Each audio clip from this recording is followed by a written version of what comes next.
Hey guys, it's Cute Steph and welcome back to another video. I know it's been a long time, but I had to return to review Hades by MELANIE Martinez. I've made so many videos about her in middle school and high school, so we had to continue the tradition, and I'm very excited to review this album for you guys. I'm also going to review the little story that she wrote. I have the CD here, and I'll wait till the end to go over the actual like storybook, because just in the case that people don't have their CD yet, I literally got mine yesterday, and I was like waiting to film this video, not for the storybook, but just because I've been busy, and I was like, you know what, great timing, this showed up yesterday. Let's go ahead and review Hades. So as a MELANIE stan, like 10 out of 10. I will say Portals was like my end all be all. I was like, nothing's gonna top this. I will admit I still do like Portals better. I think that album was just like, just compared to her first two, that rebrand like hit me so hard, and I felt like you just felt her growing with her audience, just changing her aesthetic. Like it just hit everything I needed to, you know, because she used to do albums 4 years apart, now we're 3 years apart, but that first trilogy every 4 years, like I felt like when K through 12 came out, I still needed that. But then by the time Portals came out, I was like, we need this change. Like it just felt so right. Well, okay, by the way, this still feels very right, and we'll get into that. This is actually the perfect album to be coming out right now because no one else seems to be doing this. Let me know in the comments if there's anybody else like literally talking about the state of the world today and their album like this, because I'd love to know. Let's get into Hades. We'll just go track by track. I mean, overall, aesthetic wise, love, like she can literally do anything. The baby aesthetic, the nature, like nymph nature aesthetic, and then this, like, what do you even call this? It's like culty Catholic, medieval, like I don't even know. Love her new character circle. So it's just so weird, like a new character. What do you mean? Still not used to it. I'm not really gonna rank these, not gonna lie. I feel like it's too soon to tell. I definitely have like my standings that I'll definitely go into my favorites and least favorites, but no ranking because whoa. Okay, for some reason I keep saying garage, but this song is called Garbage. I don't know what that's about. Anyway, great start to the album. She knows exactly how to start an album, how to start a story. She just fully knows how to put us into that world. So I'm glad she's keeping up that great start tradition. Definitely top 5. It's just everything, the sound effects that we know and love, the lyrics, the setup, literally a perfect song. When it comes to like Portals, all those snippets that she released on social media before the album came out, like I literally would listen to those on repeat. I got chills. We'll get into Possession and Disney Princess, but those didn't really, you know, hit me like the Garbage snippet hit me. Moving on to Is This a Cult? Definitely gives me like Teacher's Pet vibes. Like that's literally just all I was thinking of. There's a lot of parallels, I'd say, with like messaging and lyrics and tone, I'd say, in a lot of these to like her previous stuff, but obviously used in a new way, which I love. Like at the end of the day, you know, this is a MELANIE Martinez album, which is great, but not my favorite on the album. I don't know, I felt like the chorus, Is This a Cult, Can We Revolt, just the sudden switch to those lyrics and like the change in tone of the song, I don't know, I felt like it was a little too on the nose, but I mean, message-wise, love it. Aesthetic-wise and story, like for the story, perfect. Possession, obviously the first single that came out. I really do like Possession, but I will say, like, when it came out as a single, I was like, to me, I was like, does this even fit the aesthetic that she's like marketing to us? To me, it doesn't fit the album as a whole, I guess, but maybe she was saving her bangers for the release, because obviously she did. Moving on to White Boy with a Gun. I love like the chorus and all of like, what do you call it, the melody and everything. There's something about the talking in it that takes me out a little bit. I don't know, I think this is just like, you know, first week listen, like I'm gonna love it. Every time there's been a song of hers that I've been like, I don't know, I've always ended up being obsessed with it later. So this one's gonna be probably an obsession later. Premise of the song, love, let's call them out. Like, I talk about this all the time. Like, it's almost impossible to find a liberal man that's like perfect, you know? I'm like, you don't exist. You are a white boy with a gun. But I love the don't you know I'm a real nice guy or whatever. That like cracks me up. Encompasses, especially because I'm a Missouri resident, so we definitely have a lot of white boys with guns, and some of them that are, you know, they claim to be your ally, but yeah, they're probably not at the end of the day. Just a warning. So dating here is crazy. Let's go to Disney Princess. Now reading the story, which I'll get into the story at the end, just in case for spoiler reasons, but it really does like encompass the character like completely. It's definitely a song that was, you know, used to world build and obviously call out Los Angeles. Moving on to Grudges. This point out, this is what the album is. Like, we kind of had like our setup songs, I feel, but like this is where I think the album starts. Obviously Grudges, she starts to like get angry. This is exactly where we're going. What do I say about Grudges? Like, it's everything I need it to be. To me, Grudges, obviously we get the scream, like pity party. It also gives me the Contortionist vibes, just like the ha ha ha, you know, laughing. Like, it's just her like being crazy, you know? It's typical Melanie. Where are we? Monopoly Man. I just think it takes the principle and puts it in the dust. Like I said, it's just her growing into her sound, and I really think that this one is taking that message and doing it perfect for 2026. Then we go to Avoidant and Monolith. I'm just gonna throw these together because I will say, you know, we're still early on, like they still kind of mix together for me. These two are obviously very, you know, the slow songs of the album. It's honestly rare for her to do like songs like these, but it just makes them even better because there aren't that many of them. Either way, 10 out of 10 both. Like, heart-wrenching. Okay, this is me editing, but I don't know why I didn't go into Monolith a little bit more. But anyway, I just wanted to pop in and say that the ending is incredible. The whole scrutinize, God, why won't you euthanize me? Like, that whole part gives me chills. It's amazing. And her performing it live, by the way, incredible. Vocals, incredible. Can't wait to see it. Okay, Weight Watchers, literally insane. This was the first one I jumped to when the album came out.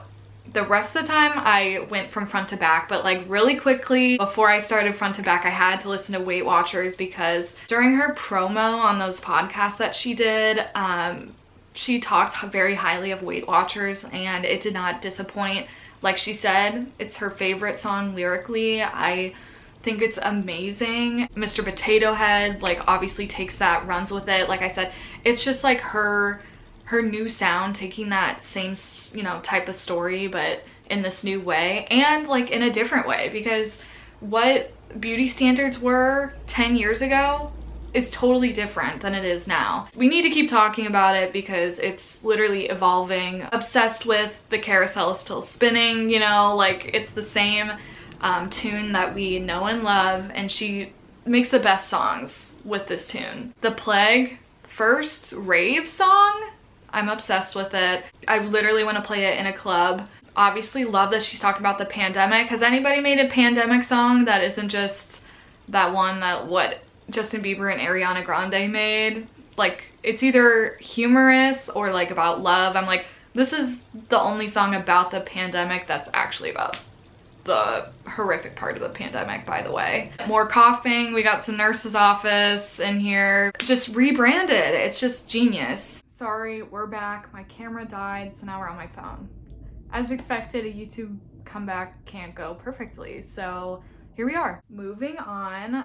Batshit Intelligence, also obsessed with it. Like, literally all of these songs are about how she's angry and the government sucks. Like, that's what this whole album is about.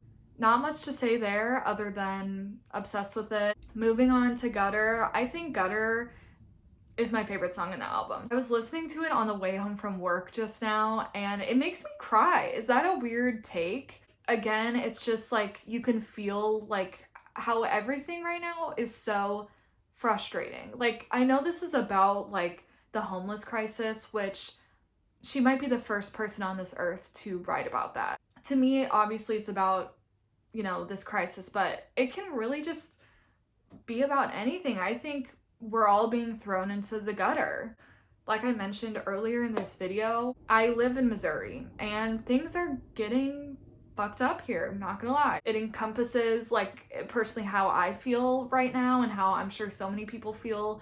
We're just going backwards. Uncanny Valley, to me, it reminds me of just K through 12 as a whole. I don't know if it's the way she's singing. She also posted that clip of the dance. Album as a whole, it is kind of like in the back for me. But that's just because like it's not an angry song as much. You know, I like all the angry songs just because I'm angry right now. The Vatican, whoa, that was, to me, this was a showstopper. Like literally, what the fuck was that song? Genuinely, listening to this song, I was like in shock. Like sometimes I'm a little bit of like a prude or whatever. Like even this song was like, whoa, we're going there. We are going there. It was a crazy song, but I love it. I'm obsessed with it. The sounds, the obviously a lot of like choir in there. You feel like you're in church, but we're calling out the church at the same time. I know this song like offended some people and I totally get that. Correct me if I'm wrong, but she's not necessarily like bashing religion. She's bashing the leaders in religion, the people who use it for the wrong reasons. It's just the people who claim they're a good person, but they're not. Hell's Front Porch, also love. Another like angry approach, which I appreciate. This one like lyrically as well, like it's just so unique. We haven't heard a song like this before. Like this song specifically, I hope that people who aren't Melanie fans, like they find on TikTok or something. Like this is a song I feel like we need to get out there. Same with Gutter, okay? Chat Room. This is my least favorite song on the album. I'm sorry everyone who loves it. Like I said before, something about this song with the talking, it really took me out of it. I really didn't love it. And also the melody and everything, nothing stood out to me. I don't know. Hopefully it gets better to me. I'm not sure. I also just felt like Chat Room, she has a lot of songs about people's opinions. You know, like there's Weight Watchers, there's Show and Tell, like even Uncanny Valley, it's like I'm Not Good Enough, For Your Love. All these songs, she has a lot of songs about people's, you know, opinions of her and people's opinions being out there for everyone, because like we live in a crazy universe where we know everyone's opinions. So great topic, obviously. I just think it's been done many times, but this just wasn't her best version of it, I guess. Also in general, I didn't think Chat Room like fits, again, it doesn't fit the vibe of the rest of the album, because the rest of the album is not like online or anything. Not that it shouldn't be talked about because it doesn't match the aesthetic, but it wasn't the vibes weren't there for me. Lastly, we get to The Last Two People on Earth. Great song. It's like a great, to me it reminds me of the past 3 albums. Great like end of the album songs. Like it's not like too fast paced but not too slow. Like it's like a very good end. Obviously the end of this album is actually not a good ending. It's probably, is this like the worst ending to an album, you know, because we're trying to set up for the other Utopia album, so obviously we can't end on a good note. I love the sirens at the end of the song. It just perfectly wraps up this dystopian album. There's still a lot of work to be done, so I'm glad it ends on a bad note. To me, my favorite end of an album is still going to be Mad Hatter. I feel like that's everybody at the end of the day. Is there anybody who likes the last song of this album or any other album better than Mad Hatter? Because I just don't think it exists. It just doesn't. Like, that's the best ending of an album ever that she's done. I will say special shout out to Portals, because the fact that it ends with death is life, is death is life, and kind of goes into the crybaby intro, like, obviously love that. But yeah, that's my review of all the songs, just little snippets. The Utopian album that's coming out soon. My opinions there, I'm very curious. Just like reading this, which we'll get into the story in a minute, and just listening to that, I'm like, is this gonna be a prequel, like it's pre this, or is it actually gonna be after this album? Like, I'm curious chronologically, or if it's gonna be like a Marvel, like it's at the same time or whatever. If it's going to be like a happy conclusion, or if it's gonna go down that approach where it's like nothing is actually a utopia. We're just gonna have to wait and see. But let's get into the story here. So this kind of threw me for a loop. I didn't know what to expect with this story, which, by the way, I do have to acknowledge the fact that she didn't finish Portals and all the story in the music video. Like, I'm gonna be pissed for the rest of my life, because we really didn't get a full story there. I mean, we know she fought a dragon and that she was reborn, you know, but like, forever sad about that. But I'm so excited that we have a new story, and this one is different because it kind of like, it matches the album, but also is kind of different. So obviously she's in a cult, but she becomes a pop star and is kind of like, you know, a machine for everyone to use and everything. And like, I mean, they talk about this in real life. Like, are there industry plants? Like, are there people that, you know, are completely constructed? Like, they're not actually their own artists. Like, are they constructed for people to see? Is this Melanie Martinez saying that she actually isn't her own artist? I'm kidding. But it is interesting. So this is what kind of threw me for a loop, I guess, is like, it connects to a lot of the songs. It connects to Disney Princess, Possession, Is This a Cult? A lot of her songs about, you know, authority and religion. But obviously there's not stuff about homeless people in this, or necessarily global warming. So I'm curious, like, what the music video or like the movie, I know she said she wants to do a movie, so hopefully she does that. Obviously this is actually the first time she has not released a music video with her album, which is also crazy. So this is just like, I'm thrown for a loop because she didn't finish Portals correctly, and I'm thrown because she hasn't done a music video for this. I guess we've gotten the vibe on her Instagram, like, you know, the story of Circle and Disney Princess, but that's about it. But also, oh my god, the ending here, not a good ending. Not a good ending. I was like waiting for the love interest to go with the Last Two People song. I'm like the last two people, I'm actually happier dying with someone else than the way she died in the actual story. So I'm very curious about how it will connect to the utopia part. Obviously, it seems like this shouldn't be the end because it's a bad ending. But obviously, she's such a great poet. She needs to write books, not just songs. The illustrations are amazing too. I love how this is kind of like a little book. Like, this is everything. I hope you guys enjoyed my review. Please let me know how you feel about this album in the comments, any like unpopular opinions that you have. Thank you guys so much for watching, and I will see you soon for the Utopian album. Hopefully that comes out soon. Can't wait. So bye guys.